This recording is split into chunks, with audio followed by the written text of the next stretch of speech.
वहीं आइए अब आपको सुनवाते हैं सांसद अनुराग ठाकुर इस वक्त क्या कुछ कह रहे हैं। हर जगह पानी, गंदे पानी की जो चर्चा है और बहते सीवरेज, जिसके कारण सड़क सड़क पे गंदगी और मलेरिया जैसी, डेंगू जैसी बीमारियां हो रही हैं, ये अपने आप में दिल्ली को एक गैस चैम्बर बनाने का काम किया तो श्रीमान केजरीवाल और इनकी सरकार ने किया है।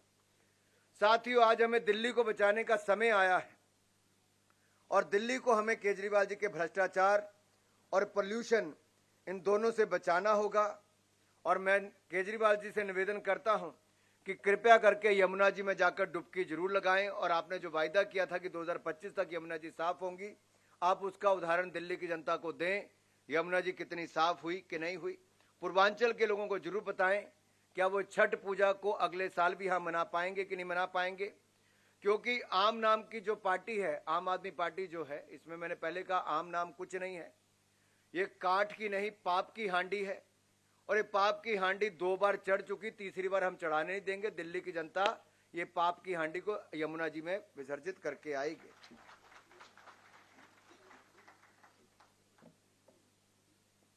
कुछ बातें बहुत महत्वपूर्ण है जो मैं आप सबके सामने जरूर रखना चाहूंगा। घोटालों की जब बात आती है तो भ्रष्टाचार के खिलाफ केजरीवाल जी ने कहा था कि सोनिया गांधी का रिमांड लो, कुछ दिन जेल में डालो तो सब सच उगलेगी। ये मैंने नहीं, केजरीवाल जी ने कहा था।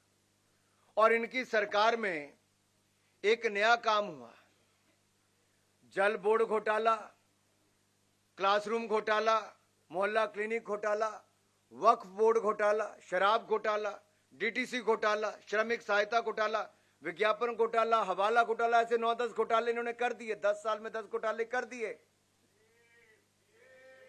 ये कैसी सरकार है जो आई भ्रष्टाचार मुक्त दिल्ली करने के लिए थी? कहते थे भ्रष्टाचार मुक्त शासन देंगे और भ्रष्टाचार युक्त शासन देने का काम किया है। जिसके 8 मंत्री, 1 सांसद और 15 विधायक जेल जा चुके हैं। कोविड के समय हमने एक बात तो देखी थी माननीय विजेंद्र जी, कि वर्क फ्रॉम होम तो चला था, work from jail model Arvind Kejriwal ने देश को दे दिया है। घोटाले पे घोटाला, केजरीवाल ने बनाया दिल्ली को भ्रष्टाचार की प्रयोगशाला। और ये प्रयोगशाला अब हम और रहने नहीं देंगे, दिल्ली को बचाने का काम करेंगे। दिल्ली वाले तो अब कहते हैं कि लम्हों ने खता की, सदियों ने सजा पाई।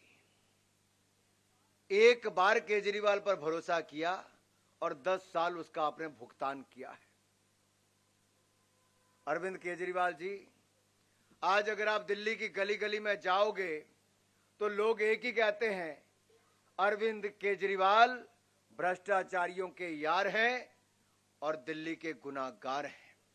इस गुनाहगार को अब माफ नहीं करेंगे, अब साफ ही करेंगे। यहां से साफ करेंगे, सत्ता से बाहर करेंगे। एक बात ये करते थे, स्वास्थ्य और शिक्षा के मॉडल की बात करते थे। इनके स्वास्थ्य और शिक्षा के मॉडल पर मैं कुछ प्रकाश आपको डालना चाहूं। आप में से कुछ लोग मोहल्ला क्लिनिक गए क्या? आजकल पशु और जानवर ही वहां पर मिलते हैं। कोई कुत्ते बाहर लेटे, कोई गाय अंदर सोई, कोई कुछ और बेसहारा पशु वहां पर है। यही नहीं, इनकी दवाइयों के कारण 3 मासूमों की जान चलेगी, 16 बच्चों की जान खतरे में है। ऐसा ही नहीं, कई और मोहल्ला क्लिनिक बंद हो गए, अस्पताल इनके नए खुल नहीं पाए।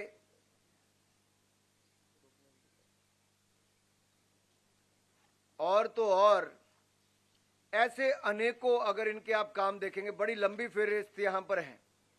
जो पीएम एबीएचआईएम, इस योजना के तहत 2400 करोड़ रुपया जो केंद्र से मदद मिलके बन सकता था, बड़ा बड़ा स्वास्थ्य की सुविधाएं, वो भी नहीं बन पाई। 1125 करोड़ रुपए की लागत से 7 आईसीयू अस्पतालों का निर्माण 6 महीने होने के बाद भी ये एक तरह से बंद और ठप ही पड़े हैं। ऐसा ही नहीं, 38,000 डॉक्टर्स और पैरामेडिकल स्टाफ के पदों को ना भरने का ये पाप भी इसी सरकार ने किया है। फर्जी मरीजों का रिकॉर्ड, फर्जी मेडिकल टेस्ट, ये घोटाले इसी सरकार ने किए। नकली दवाइयां देने का काम भी इसी सरकार ने किया है। और तो और अगर केंद्र ने जो दिया केजरीवाल सरकार ने वो भी छीना है। गरीब को 10 लाख पक्के मकान देने का जो काम था वो भी इन्होंने छीन लिया। 90,000 गरीबों को मुफ्त राशन मिलना था, राशन तो दूर, ये राशन कार्ड तक नहीं बनने दे रहे। कारण क्या है? जल जीवन मिशन को लागू नहीं किया, नहीं तो स्वच्छ पानी मिल चुका होता। आयुष्मान भारत योजना को लागू नहीं किया, नहीं तो 5 लाख का इलाज मुफ्त में मिल गया होता। वर्ल्ड क्लास इंफ्रास्ट्रक्चर में देरी इन्होंने की, क्योंकि बार बार कोर्ट की लताड़ लगने के बावजूद भी RRTS योजना हो, बेहतर मेट्रो हो, इन सबको छीनने का काम किया और चौथे फेज को भी विलंब करने का काम इन्होंने किया। लेकिन खुद के लिए आलीशान घर बनाया। मैं चाहता हूं मेरे दिल्ली के नेता जब यहां पर कहें तो केजरीवाल के घर में कितने लाख लाख का क्या क्या लगा, जरा उसके ऊपर प्रकाश भी एक बार जरूर डालें। और यही नहीं, जहां तक स्मॉग टावर की बात है, प्रदूषण की बात, आपने देखा होगा कि कनॉट प्लेस में लगभग 23 करोड़ रुपए की लागत से जो लगा वो 7 महीने से स्मॉग टावर बंद रहा। 6 करोड़ रुपए इन्होंने अपने प्रचार प्रसार के लिए खर्च किया, लेकिन वो स्मॉग टावर नहीं चला। अपनी पब्लिसिटी स्टंट तो जरूर करते रहे। ये आम आदमी पार्टी का दोगलापन यहां से नजर आता है कि जब कैप्टन अमरिंदर की कांग्रेस की सरकार पंजाब में थी तो कहते थे पंजाब की सरकार पराली जलाना नहीं रोकती तो दिल्ली में पोल्यूशन होता है। आज पंजाब में भी केजरीवाल की आम आदमी पार्टी की सरकार है, तो दिल्ली वाली सरकार आज क्यों नहीं पूछती है? भाई कौन सी मजबूरी है? अगर केंद्र सरकार से मोदी जी ने 8500 करोड़ रुपया यमुना जी को साफ करने के लिए दिया तो आप साफ क्यों नहीं कर पाए? आज हम ये आपसे पूछना चाहते हैं। ये जो अब कूड़े के पहाड़ आपने खड़े किए, इनसे जो धुआं निकलता है, इसकी जो गंदगी फैलती है, इससे आम आदमी का जीवन अगर 17 वर्ष की कमी आने वाली तो ये आपके कारण हो रहा है। और यही नहीं, बदबूदार जहरीला पानी, इसके ऊपर मैंने पहले भी आपके ऊपर कहा, आप तो दिल्ली को दुनिया की सबसे सुंदर राजधानी बनाने वाले थे। झीलों का शहर केजरीवाल जी दिल्ली को बनाने वाले थे। पिछली मॉनसून ने दिल्ली को झीलों का शहर बनाकर दिखा दिया। केजरीवाल की पोल एक बार फिर खुल गई और हमारे जो भविष्य के IAS, IPS, IRS ऑफिसर बनने वाले ऐसे छात्र छात्राएं थी, उनकी मृत्यु भी डूबकर हो गई। यह है केजरीवाल जी के 10 साल की कहानी। टैंकर माफिया के कारण 30-30 हजार रुपया महीने में पानी के ऊपर, साल में पानी के ऊपर खर्च करना पड़ता है। साथियों, भ्रष्ट और बेईमानी के इतने रिकॉर्ड हैं। देश और दुनिया में इकलौती सरकार होगी जिसका जेल मंत्री भी जेल में और वहां से सरकार चला रहा है, स्वास्थ्य मंत्री भी जेल में, शिक्षा मंत्री भी जेल में, आबकारी मंत्री भी जेल में, उप मुख्यमंत्री भी जेल में, मुख्यमंत्री भी जेल में। ये जेल वाली सरकार थी, जनता की सरकार नहीं थी। और दिल्ली की जनता अब जाग चुकी है, जेल से चलने वाली सरकार नहीं चाहिए। ऐसे अनेकों और इसमें रिपोर्ट में विषय हैं जो इनके कच्चे चिट्ठों को खोलते हैं। मैं उनमें से केवल 2 बातों पर अपनी बात करके बात को समाप्त करूंगा। एक, राष्ट्र विरोधी ताकतों के साथ खड़ी आम आदमी पार्टी, जिन्होंने देश के टुकड़े टुकड़े करने के नारे लगाए और देश का नामो निशान मिटाने की बात की, ऐसी राष्ट्र विरोधी ताकतों के समर्थन के साथ आम आदमी पार्टी खड़ी हो गई। जिन्होंने सर्जिकल स्ट्राइक हमारे देश के वीर सैनिकों ने की, लेकिन अरविंद केजरीवाल जी की पार्टी और सरकार ने उनकी सर्जिकल स्ट्राइक पर ही प्रश्न चिन्ह खड़े कर दिए और सबूत मांगे। और तीसरी बात, आम आदमी पार्टी ने एक खालिस्तानी जो प्रतिबंधित संगठन है, जो बैंड ऑर्गेनाइजेशन है खालिस्तानी संगठन सिख फॉर जस्टिस, क्या इससे $1.6 मिलियन लिए हैं? और ये मैंने नहीं कहा, ये SFG के प्रमुख गुरुपतवंत सिंह पन्नू ने खुद स्वीकार किया है।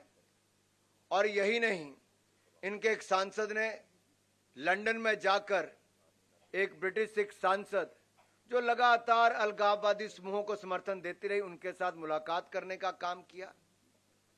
इनकी चुनावी रैलियों में खालिस्तान जिंदाबाद के नारे लगते रहे। पंजाब चुनाव में किन खालिस्तानी समर्थकों के खुला समर्थन आम आदमी पार्टी ने लिया।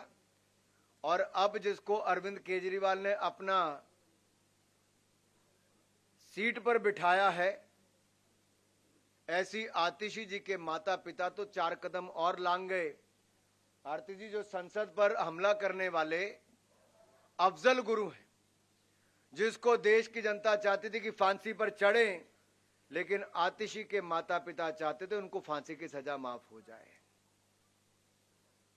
और तो और देखिए, दिल्ली में बाटला हाउस कांड में जो इंस्पेक्टर मोहनचंद शर्मा जी की शहादत हुई, एक और तो सोनिया गांधी जी ने उनको बाटला हाउस कांड को फर्जी बता दिया, और आतंकवादियों के घरों में जाकर सोनिया जी तो फूट फूट कर रोई थी। अरविंद केजरीवाल जी भी बाटला हाउस कांड को फर्जी बताते हैं। और यही नहीं, इनके पार्षद जो दिल्ली के दंगों के आरोपी हैं, उनको टिकट देने का और उनको समर्थन देने का काम ये लोग करते हैं। इनके विधायक जिनको ईडी का नोटिस नहीं, ईडी की गिरफ्त में जाते हैं, वो सब लोग इनके साथ पाए जाते हैं। ग्रेटा थनबर्ग के जो टूल किट हैं, उनके तार भी इनके साथ जुड़े हुए दिखते हैं। और हद तो तब हो गई, रोहिंग्या घुसपैठी और बांग्लादेशी घुसपैठियों को संरक्षण देने का काम करती है तो आम आदमी पार्टी करती है। ये दिल्ली वालों का हक भी मारती है, पूर्वांचलियों के हक भी मारती है, और रोहिंग्या मुसलमानों का समर्थन करने के लिए आगे बढ़ चढ़कर आती है। इनका दलित विरोधी चेहरा तो कई बार सामने आया है। इनके अपने ही मंत्री और विधायकों ने इनके ऊपर ये आरोप लगाए। हिंदू विरोधी चेहरा तो इनका पहले से ही सामने आ गया था, और भ्रष्टाचारी चेहरे इनके देश के सामने पहले आ चुके हैं। अराजकता इनकी सिर चढ़कर बोलती है। जब विकास योजनाओं को ये बार बार रोक लगाते हैं, चाहे यमुना जी को साफ करना हो, मेट्रो की बात हो, आरआरटीएस की बात हो, सड़कों के निर्माण की बात हो, सब पर इन्होंने रोक लगाई है। और यही नहीं, जो हमारे बुजुर्ग हैं जिनको पेंशन मिलनी चाहिए, उनको भी पेंशन से महरूम रखने का काम किया तो इन्होंने किया। जो कल तक महिलाओं के सम्मान की बात करते थे, आज मैं उनसे पूछना चाहता हूं, निर्भया फंड का उपयोग आप क्यों नहीं कर पाए? सवाल है। गर्भवती महिलाओं को 6,000 रुपया देने में विलंब क्यों हुआ और कईयों को मिल क्यों नहीं पाया? आपने 47 फास्ट ट्रैक कोर्ट स्थापित करने की बात की थी, कितने खोल पाए आप लोग? और यही नहीं, आपकी अपनी सांसद, उसके साथ मारपीट मुख्यमंत्री के इशारे पर उनके ही प्राइवेट सेक्रेटरी क्यों करते हैं? और तो और आपकी अपनी पार्टी के नेता सोमनाथ भारती अपनी पत्नी के साथ मारपीट करते हैं। आपके विधायक महेंद्र गोयल के ऊपर महिला उत्पीड़न और बलात्कार के आरोप लगते हैं। ऐसे अनेकों ऐसी बातें सबके सामने आती है जो इनके महिलाओं के प्रति निंदनीय व्यवहार इनका सबके सामने आया है। एक नहीं, अनेक ऐसे इनके उदाहरण आप सबके सामने आए हैं। साथियों,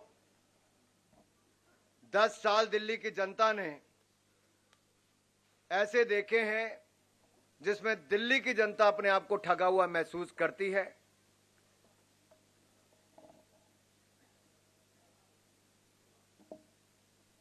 केजरीवाल जी राजनीति में आने से पहले कहते थे, मैं बड़ी गाड़ी नहीं लूंगा, बड़ा बंगला नहीं लूंगा, सिक्योरिटी नहीं लूंगा।